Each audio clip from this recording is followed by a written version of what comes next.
हे स्टुडंट्स, आतापर्यंत आपण हे जे लॉज बघितले, हे लॉज लर्न असल्यानंतरच आपल्याला एक्झरसाइज सॉल्व्ह करता येईल, ती सोपीच आहे. हे सगळे लॉ लर्न असणं गरजेचं आहे. आपण एका याची रिव्हिजन करून घेऊ. लक्ष देऊ. फर्स्ट लॉ आहे आयडेम्पोटेंट लॉ. आयडेम्पोटेंट लॉ मध्ये फर्स्ट पार्ट असतो P and P is equals to P आणि त्याचा सेकंड पार्ट असतो P or P is equals to P. Idempotent law हा फर्स्ट पार्ट. नंतर सेकंड लॉ आहे commutative law. Second law commutative law. Commutative law चा first part असतो P and Q is equals to Q and P, तर त्याचा second part असतो P or Q is equals to Q or P. याच्यानंतरचा third law आहे associative law. याच्यानंतरचा third law associative law. Associative लॉचा first part P and Q and R is equals to आणि second part P or Q or R is equals to. तर या ठिकाणी and or connective same असतो. ब्रॅकेटच्या बाहेर bracket मध्ये connective same असतो. याला लिहिता येतं P and Q and R. याला लिहिता येतं P or Q or R. हा झाला त्याचा सेकंड पार्ट असोसिएटिव्ह लॉ. याच्यानंतरचा लॉ आहे डिस्ट्रीब्युटिव्ह लॉ. Distributive law. आता असोसिएटिव्ह लॉ आणि डिस्ट्रीब्युटिव्ह लॉ मध्ये डिफरन्स काय असतो, तर या ठिकाणी ब्रॅकेटच्या बाहेर जे कनेक्टिव्ह असतं आणि ब्रॅकेट मध्ये जे कनेक्टिव्ह असतं ते वेगळं असतं. ब्रॅकेटच्या बाहेर आणि ब्रॅकेट मध्ये असलेलं कनेक्टिव्ह वेगळं असतं. इथे ब्रॅकेटच्या बाहेर अँड तर ब्रॅकेट मध्ये ऑर, इथे ऑर ब्रॅकेट मध्ये अँड.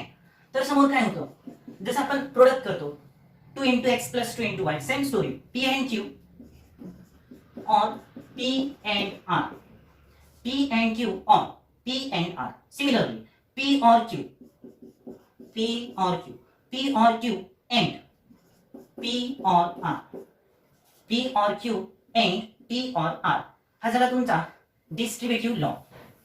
याच्यानंतरचा जो लॉ आहे तो आहे डिमॉर्गन्स लॉ.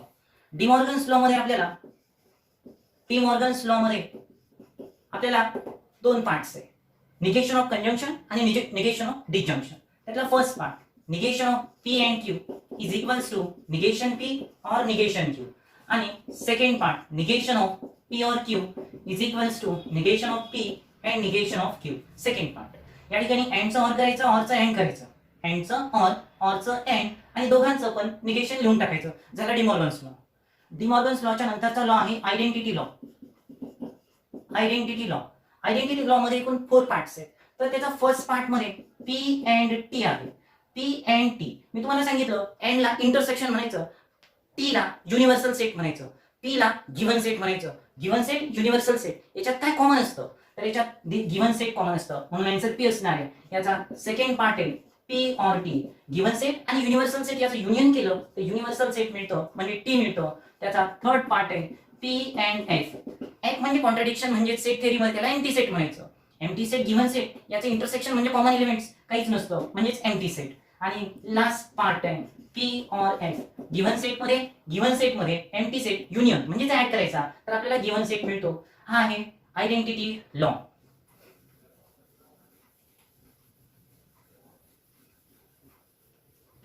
आयडेंटिटी लॉ नंतर आहे कॉम्प्लिमेंट लॉ.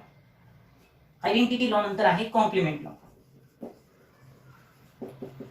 कॉम्प्लिमेंट लॉ तुम्हाला माहिती आहे, गिव्हन सेट आणि त्याचं कॉम्प्लिमेंट याचं युनियन घेतलं तर युनिव्हर्सल सेट मिळतं आणि इंटरसेक्शन घेतलं तर एम्प्टी सेट मिळतं.